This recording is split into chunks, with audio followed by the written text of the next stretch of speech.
What's up, guys? It's Angelo Pedroza here.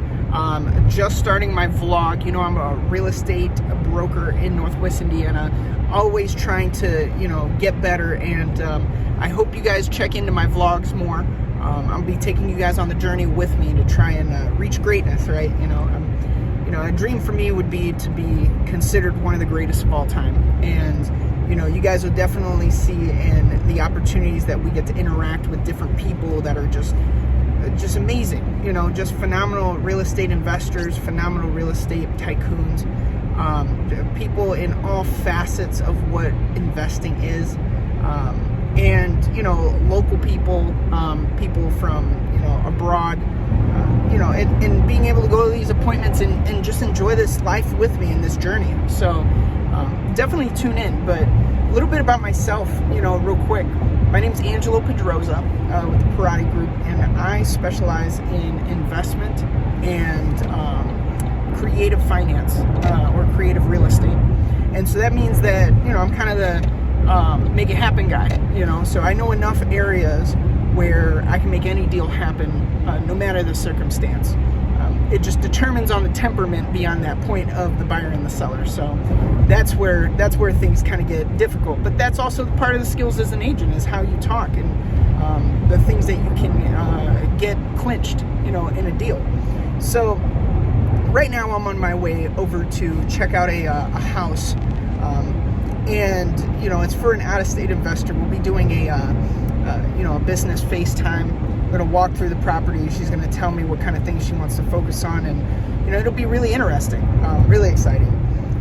And every day you get an opportunity to go and look at homes, and they're so different, especially in Gary, Indiana. Everybody is very focused on Gary when you're talking about people abroad, because Gary is one of the very few places that you can invest, 40 to 85, maybe even, it's been getting more expensive, so up to like $130,000, and you can charge, $1,200 to $1,500 for a 3-bedroom, and let's say up to $2,100 for a 4-bedroom.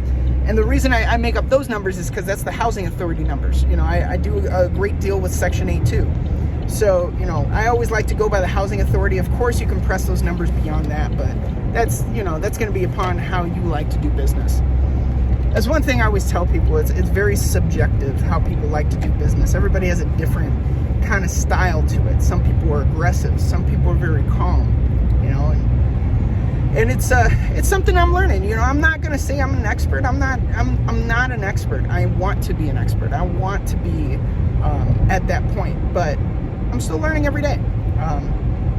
Something that I had learned recently that I've been trying to change in my own way I do business is being more consultative. So like there's different styles of business, and when you kind of like start as a realtor, people have you do like activity based. You need to do calls, you need to go meet people, you need to get out there and just be blah blah blah, and that's nice, but that's very activity based, where you are throwing stuff at the wall, hoping something sticks, and then capitalizing whatever sticks, and you can burn out fast. I mean, real estate is a industry where people burn out all the time. It's crazy. I think that before 2 years, there's like an 89% failure rate, and before 5 years, it's a 95% failure rate of people who go and get their license and try to become a real estate broker. It's difficult. It's definitely not for the weak. People that want to pursue and take it to the next level, those are the people that stay. The other people that stay are people that just kind of do it very, very rarely. They do enough deals to pay their dues, and enough deals to essentially, kind of go on vacations and stuff. It's extra money for them.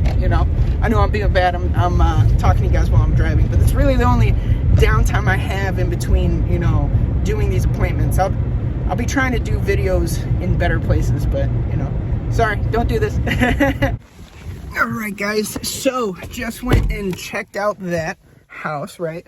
So yeah, that's what I'm talking about, guys. Sometimes you go to these, being an investor's agent is like something else sometimes, because it's like when if you've ever watched Marvel or that movie with Thanos, and there's the Red Skull, and he comes down to give Thanos the Red Stone or lead him to it, and he's like, I lead others to the treasure I cannot desire or I cannot get.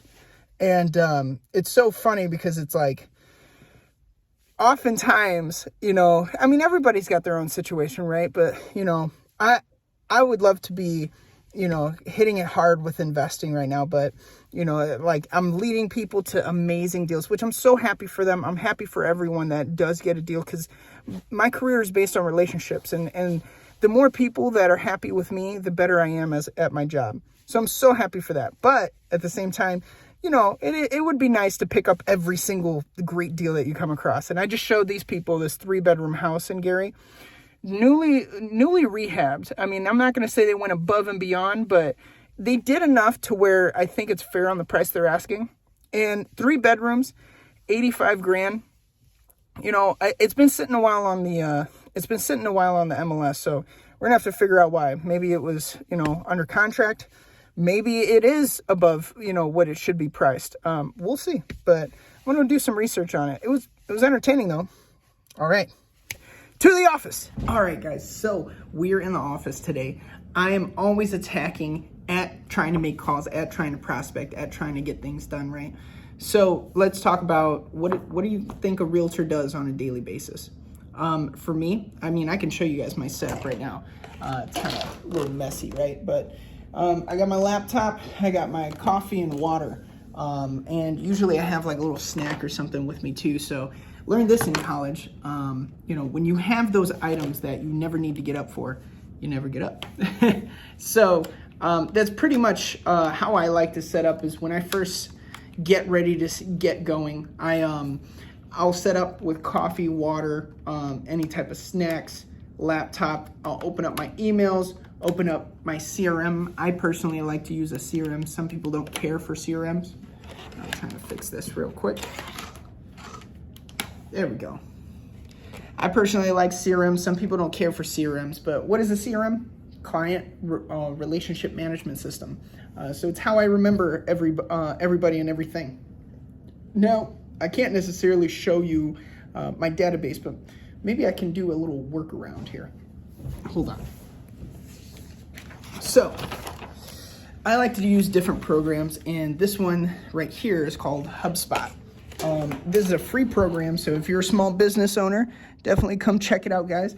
But essentially, this is, a system where I can organize. You see how it says hot leads, medium leads, cold leads, investor leads, past clients. That's essentially how a very base level of how I organize my people. Just because ultimately, to be good in this industry, you want to keep up with everyone. I mean, there's sometimes I haven't talked to people in years, and I'm like, yeah, how's your dog doing? Last time I talked to you, your daughter was doing soccer. I mean, all kinds of things like that. You wouldn't believe the difference, because actually, when there's a ton of psychological studies that when like restaurants can start to understand you and start to know you, you are more likely to put tips. You're more likely to come and order more food, more frequency. There's a ton of different things, and restaurants is just one example. But there's a difference, right? When you go into something that you think is fancy, right? It's almost catered to you, right? Say you go to a fancy hotel. They got valet. They may have been having your name registered. If you've been there multiple times, they might not even suggest a room that you normally go to. Or if it's a restaurant, they might suggest a table that you like to go to, and would you like the same Pinot Grigio that you always order? Things like that mean a difference to clients, and that's how you can get to the real relationship of what that business means. But yeah, so every day I basically come in, I first open up my email, start checking to see if there's anything going on, open up my CRMs and start calling. If I got like an event going on, I'll go out and talk to them, but that is pretty much, a straight and narrow. Now, we just opened up the property management business, and I'm super excited because, this is the first time I've gotten to have actual ownership in something, right? But I'm 1/3 partner in this brokerage, and we just opened this property management side. I got a list of almost 100 investors, hopefully more. If you guys are watching this and you like it, hey, hit me up. I got newsletters and a bunch of stuff. But anyways, I'm calling them all the time, letting them know that we got our property management, and really that's what it takes. You got to sit down and actually develop relationships with every single one of these people, and the deeper you can make that relationship, the easier. One thing I learned about recently was this consultative, and I might have said this earlier, but consultative is so different from what I had learned when I first got into the industry of activity-based. Just call. Eventually something will stick. Well, actually, if you're consultative, that means you've built a relationship with this person. You give them the information they need, not all the information they want. You have been in their good graces, and now they think of you in this highlight reel, that is who you are. You're not lying. This is truly who you are, like Adam Sandler, it's really how he is. But I think you definitely want to make the first impressions good and different things, everything matters, right?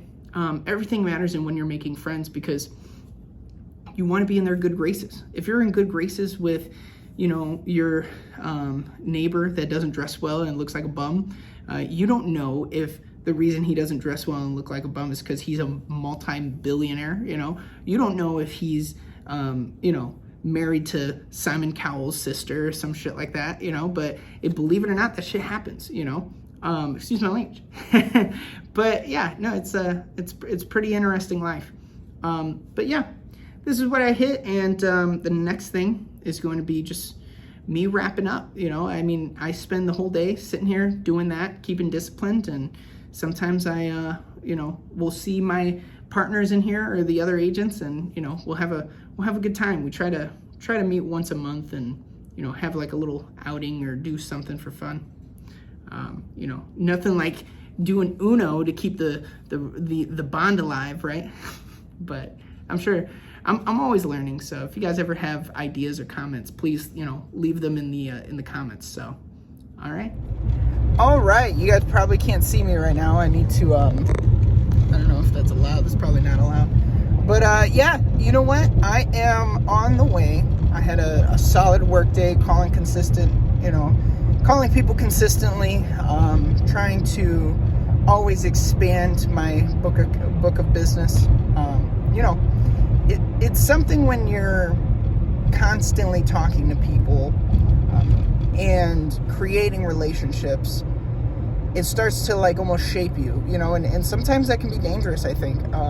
I think that if you truly care, that can be a superpower.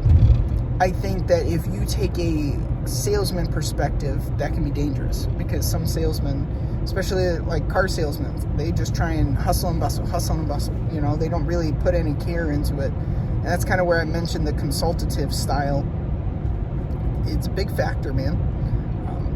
But right now I'm headed home. I'm gonna go see my little 3-month-old and do it all over again. Groundhog's Day. Usually when I get home, I'm working on other things still. I work 24/7. I'm getting ready to do a webinar here pretty soon, so if you guys have time, check in on it. It's going to be on the 18th. It's going to be at 5 o'clock on my Facebook, so it's going to be a Facebook Live. We're going to talk about navigating the market and how people study trends and keep up with investment opportunities in the local markets. So definitely a good one. And I got to check out when the next investors meeting. Right now I'm really working on trying to get our property management side going. I have a list of 100 investors, always trying to grow that. So investors, definitely contact me. We can set something up, get you on my newsletter. But it was a productive day, I think. I think I can't wait to do more. All right, guys. Well, you guys have a good day, have a good night, and check back with me at my next vlog, okay? All right.